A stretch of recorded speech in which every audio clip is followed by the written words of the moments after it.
Greetings from Saints Peter and Paul Catholic Church in Mankato, Minnesota. This is Father Kevin Stolt, and today we celebrate Thursday of the 7th week of Easter on May 16th, 2024. In the name of the Father, and of the Son, and of the Holy Spirit. A reading from the Holy Gospel according to John. Glory to you, O Lord. Lifting up his eyes to heaven, Jesus prayed, saying, I pray not only for these, but also for those who will believe in me through their word, so that they may all be one, as you, Father, are in me, and I in you, that they also may be in us, that the world may believe that you sent me. And I have given them the glory you gave me, so that they may be one as we are one, I in them, and you in me, that they may be brought to perfection as one, that the world may know that you sent me, and that you loved them even as you loved me. Father, they are your gift to me.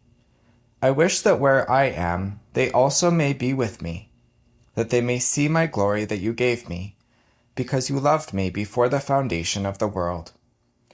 Righteous Father, the world also does not know you, but I know you, and they know that you sent me.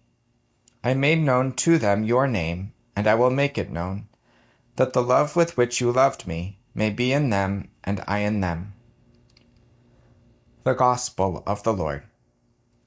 Praise to you, Lord Jesus Christ. In today's Gospel, we hear part of the priestly prayer of Jesus, which is the longest prayer recorded in the Gospels. The entire prayer is normally divided up and used as the Gospel for 3 Masses on Tuesday, Wednesday, and Thursday of the 7th week of Easter. This year, we will only hear 2 of these 3 sections, since the Feast of St. Matthias took precedence on Tuesday. As today's Gospel is part of a longer prayer, it is useful for us to consider where today's Gospel fits into the priestly prayer of Jesus. As the Last Supper comes to an end, Jesus first prays to God the Father for himself, as his own self-sacrifice is approaching. Then he prays an intercessory prayer on behalf of his disciples, for the protection of those who believe in him. The final part of this prayer, which we heard in today's Gospel, is where Jesus prays for all of the future believers that would embrace him throughout the last 2 millennia and for the unity of his church. There are a few themes that are present in today's Gospel that we can consider, and today we reflect on 2 of them, unity and glory. Let us first consider the theme of unity. Jesus' prayer to the Father for his future disciples is that they may be united as one, just as he is one with the Father. 7 times in the priestly prayer does Jesus refer to his desire for unity among his disciples. At the same time, Jesus reveals that the source from which the unity of the Church flows is the intimate unity of the Holy Trinity, among whom there is a mutual love and a gift of self. The Second Vatican Council, in the document Gaudium et Spes, considers this connection, saying, The Lord Jesus, when praying to the Father that they may all be one even as we are one, has opened new horizons closed to human reason, by implying that there is a certain parallel between the union existing among the divine persons and the union of the sons of God in truth and love. It follows then that if man is the only creature on earth that God has wanted for its own sake, man can fully discover his true self only in a sincere giving of himself.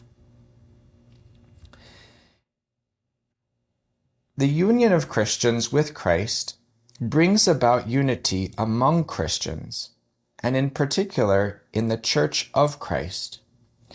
Even though today there are many tens of thousands of churches who claim to be of Christ, his priestly prayer to the Father is that there only be one, the one church that he founded, the one holy, Catholic, and apostolic church. The second theme that we can reflect on today is that of glory. Jesus prayed in his priestly prayer, "I have given them the glory you gave to me, that they may be one as we are one." There are several dimensions to Jesus' glorification. The first dimension is that Jesus himself, God the Son, is glorified. During his earthly life, Jesus' divinity was hidden by his humanity. The divinity of Christ was visible only in its effects, Jesus' miracles, and his sublime wisdom and knowledge. After the resurrection, this glory was manifested in his risen body and in his power and authority over all creation. The second dimension is that God the Father is also glorified. Jesus' glorification through his passion, death, and resurrection manifests the glory of God the Father through Christ. Jesus' perfect obedience to the Father and his own sacrifice makes God the Father known and brings God's saving work to completion. The final dimension is that mankind will also be glorified. Jesus' glorification gives humanity the opportunity to enter into an intimate relationship with the Holy Trinity and to receive God's gift of eternal life. At the same time, it is an invitation for us to also participate in that divine glory that Christ has made possible for us. Jesus' prayer is that his disciples and all who believe in him would become partakers of the divine nature through grace and the sacraments, made possible through his church. As we reflect today on the priestly prayer of Jesus, let us ask for the grace of unity within our communities and church through the intercession of Our Lady, Queen of all saints. May God bless you. In the name of the Father, and of the Son, and of the Holy Spirit. Amen.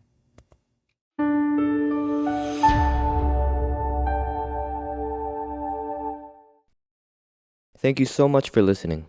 If you enjoyed hearing the gospel and homily, I invite you to share it with someone you know who may also find it rewarding, and also to subscribe to the Catholic Voice channel. Please see in the description below if you would like to receive a text message for each daily gospel and homily. Please also keep our missionary priests throughout the world in your prayers. Thank you, and God bless.